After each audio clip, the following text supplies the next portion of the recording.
Hi there and welcome to the Move to Nurture Pilates Studio.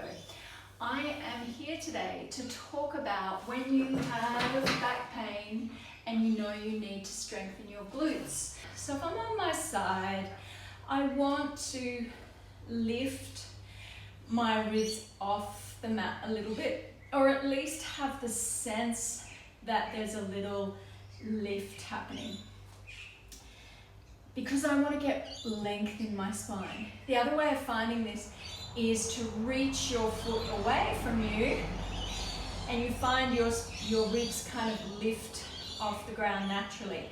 You get this lovely length in the waist, the top hip travels away. You want to hold that position for your clams. So the spine stays nice and long, ribs lifted, as you start to work.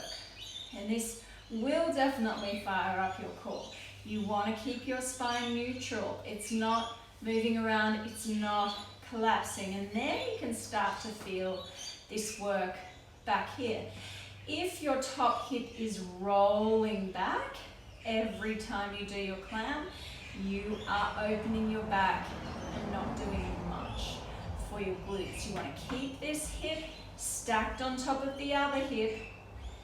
Sometimes you could put your hand on the front of your hip point and push into it, and you're just moving your knee up and down to the point where you can keep this stable. If you go too far and you have to roll back, you're not doing yourself any favors, or at least you're not doing your glutes any favors.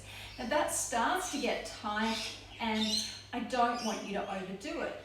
The other thing that's great to do is then keep that long position through the spine, is then reverse the exercise to lift your foot, because now you're working the internal rotation of the thigh, working the glute, but lengthening it at the same time. And we're going to do a little bit more of that lengthening and strengthening.